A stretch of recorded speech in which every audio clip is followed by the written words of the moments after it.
Hello all, I'm PE582 again. This is my video response to this unit's form question. After reading the article on the 5 principles of strengths-based education, I realized that the 5 principles are principles that I have been using for a number of years. Again, I have been in education for 16 years, and we have been through various models as far as teaching and distant assessment strategies and things of that nature. Um, so I felt like a lot of these principles are principles that have been used before in different formats and different readings, but they are very effective if used correctly. Like principle one, measurements. Again, that's one of the big things that we have focused on. I would say the last couple of years in my district was assessment.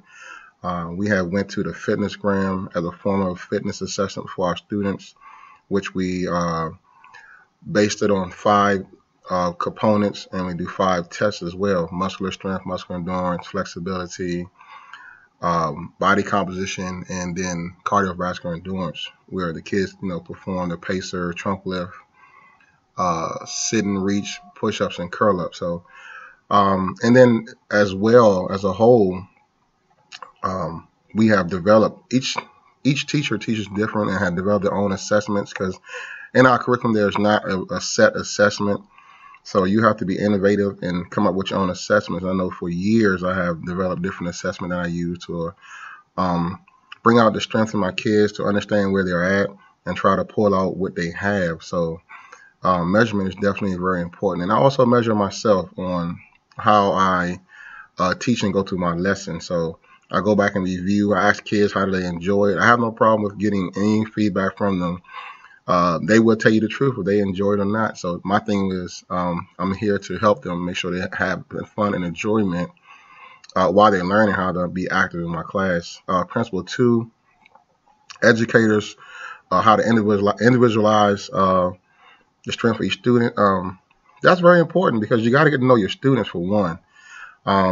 Because a lot of times in large classes, I'm at elementary level, so my classes are not that fairly large. Maybe 35 is the largest, but most of the time it's between 20 and maybe 25. So I like to use the kids' strength in classes to figure out. I match their groups up that way. I'll put a number of kids in a certain group that I know are strong, and each kid will contribute in their own way. Whether the kid intellectually know more, but just don't have the physical skills to it, or kids that have the physical skills to it, put them together to try to use their strengths in their groups. As myself, I look at a lot of things that I learned when I was younger and try to help them as well. Networking, that's one that I would have to work on a little more. I do network. I have noticed that in the recent years, more of my colleagues have came to me about certain things I have done, particularly because I do have a part-time teacher that works with me. So it's good to know that your colleagues can recognize that the things that you are doing, and that I'm doing a good job here. But I do have to reach out more so, and I do a lot of online looking at different resources and things. But as far as personal, getting to know people and a call, hey, I can call you up and listen, how do you do this and how did you do that? I do have to work better at that. I mean, when we go to our meetings, we do a lot of chit chatting about certain things we do in our classrooms that can enhance our students' development and build them better. So, and I do talk to a lot of parents too as well, and have them come out and assist with in class. So that's one big thing, because some of the kids will say, Mr. Wright, have you talked to my dad? My mom said they're gonna come in class today. They said they talked to you and this and that and the third. So I would say I have reached out to more parent involvement as well. Number four, deliberate application. Again, it says building upon the idea that to educate literally means to draw or to bring forth. Yeah, I do. I think we talk about that a lot. I try to have the kids bring their experiences in class, what they have done outside the classroom, as far as participating in particular sports, what they do with their parents and things of that nature. So again, deliberate application is one of the bigger things that are positive in my class. Kids get to share with each other, and then I share my experiences when I was a child and how certain things helped me to become better. And I use that to teach them. And then the last one, intentionally development of strengths, requires educators and students actually seek out novel experiences and previously unexplored venues. And that's one of the things I do. I try to talk to the kids about pushing themselves, going out, getting involved in things I normally do. One of the things this year I will do with my basketball team that I haven't done in the past is we're going to go out and do a community project.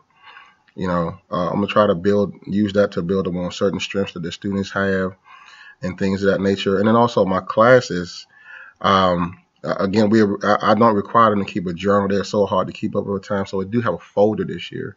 And what I'm going to have them do is information that's collected, they're going to put in their folder and go home and share with their parents and things of that nature. And then I'm going to suggest that they look online and get different information for some of the activities that we're doing and come back and present it for certain projects this year in my class. So, but again, the 5 principles are principles that I feel like I use. Some are more effective than others. I don't use them all. Like I said, again, they don't have to be used all in the same order. Sometimes I might not come to principle 5 or principle 3. I might just use principle 1, measurement, and then individualization, networking. So again, they're very effective information, very good information. These can be very effective principles that we use and kind of, I guess, go back and look at what you're doing when you're teaching and how you're connecting with your kids. So again, thank you guys, and looking forward for your insights and comments on my video response.